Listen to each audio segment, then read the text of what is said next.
અમેરિકામાં કોઈ સ્ટેટસ વિના રહેતા લોકોને હવે માત્ર અસલી પોલીસ, આઈસ એજન્ટ્સ કે પછી ઇમિગ્રેશન કોર્ટ્સથી જ નહીં પણ નકલી ઇમિગ્રેશન ઓથોરિટીથી પણ સાચવીને રહેવું પડશે.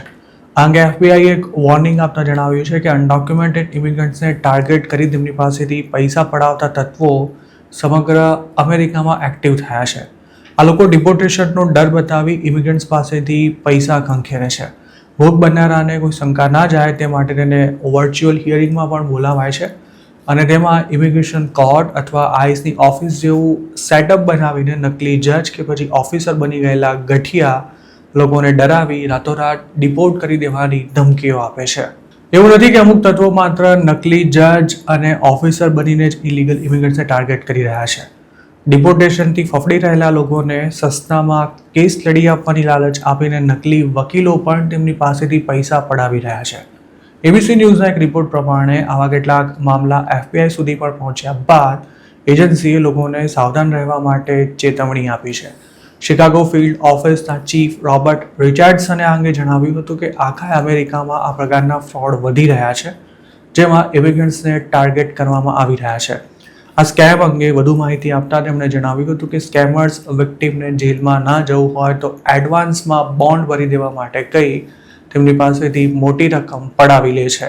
આવા જ એક મામલામાં શિકાગોની એક મહિલા પર ઇમિગ્રન્ટ્સ પાસેથી $3.5 મિલિયન પડાવી લેવાનો આરોપ મૂકી તેની ધરપકડ કરવામાં આવી હતી.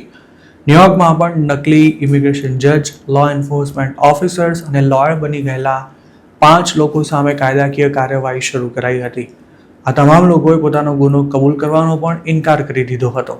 સાઉથ કેરોલાઇનામાં બનેલા આવા જ એક મામલામાં પોતાના પતિની આઈસ દ્વારા ધરપકડ કરાયા બાદ એક મહિલાએ તેને છોડાવવા માટે ઇમિગ્રેશન એટર્નીને $10,000 ચૂકવ્યા હતા, પણ કેશમાં પેમેન્ટ કરી દીધા બાદ તેને ખબર પડી હતી કે તેનો એટર્ની નકલી હતો. આ એટર્ની ના તો કોર્ટમાં હાજર થયો હતો કે ન તો વર્ચ્યુઅલ હિયરિંગમાં જોડાયો હતો. જો કે તેની અસલિયત ઉજાગર થઈ ત્યાં સુધીમાં ઘણું મોડું થઈ ગયું હતું. નકલી વકીલોની જેમ અમેરિકામાં આજકાલ પોતાના મોટા વકીલો સાથે કોન્ટેક્ટ છે તેવા દાવા કરતા પણ ઘણા ફોલ્ડરિયા ફૂટી નીકળ્યા છે. આ લોકો અસાયલમનો કેસ લાંબો ખેંચી આપવા, પુરાવા ઊભા કરવા તેમજ જેલમાં બંધ લોકોને બોન્ડ અપાવી દેવાના નામે પૈસા ખંખેરે છે. કેટલાક ગુજરાતીઓએ પણ આ ધંધામાં ઝંપલાવ્યું છે અને તેઓ પોતાના જ લોકોને બકરા બનાવી રહ્યા છે. થોડા દિવસો પહેલા જ અમેરિકાથી ડિપોર્ટ થયેલા ગાંધીનગરના એક યુવકે આમ ગુજરાત સાથે વાત કરતા જણાવ્યું હતું કે પોતે શિકાગોમાં હતો ત્યારે ન્યૂ જર્સીમાં રહેતા એક શખ્સે સસ્તામાં અસાયલમનો કેસ લડી આપવાનો વાયદો કરી $5,000 પડાવ્યા હતા અને અસાયલમ માટે રજૂ કરાયેલી સ્ટોરીના પુરાવા અપાવવાના નામે ફોટોશોપમાં એક લેટર બનાવી આપ્યો હતો. જોકે આ માણસ પર શંકા જતા વ્યક્તિએ પૈસા પાછા માંગ્યા ત્યારે તેણે પ્રૂફ તૈયાર કરવામાં ખર્ચો થઈ ગયો છે તેવું કહી એકે પૈસો પાછો નહોતો આપ્યો. આ જ કારણસર હવે ગુજરાતીઓ દેશીઓને પોતાના કેસ આપતા અચકાઈ રહ્યા છે, કારણ કે છેલ્લા 1.5 વર્ષમાં ઘણા લોકો સાથે આ પ્રકારે ફ્રોડ આચરવામાં આવ્યા છે.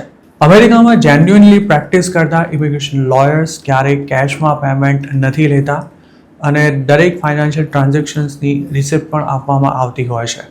જો કોઈ કેશમાં પૈસા માંગે અને 100% કામ થઈ જશે તેવી ગેરંટી પણ આપે તો સમજી લેવું કે મામલો ગડબડ છે. આવા સ્કેમમાં ફસાતા લોકો પોતાની સાથે ફ્રોડ થયું છે તેવી ફરિયાદ પણ નથી કરી શકતા, કારણ કે મોટાભાગના લોકો અનડોક્યુમેન્ટેડ હોય છે અને સાથે જ કેશમાં લેવડ દેવડ થઈ હોવાને કારણે ફ્રોડ થયું છે તે સાબિત કરવું પણ મુશ્કેલ થઈ જાય છે. આ સ્થિતિમાં જેમને કામ આપ્યું હોય તે ઇમિગ્રેશન લોયર જેન્યુઇન છે કે નહીં તે ચેક કરવું ખૂબ જ જરૂરી છે અને તેના માટે તેના રજિસ્ટ્રેશન તેમજ લાયસન્સ સહિતની વિગતો ચકાસી શકાય છે.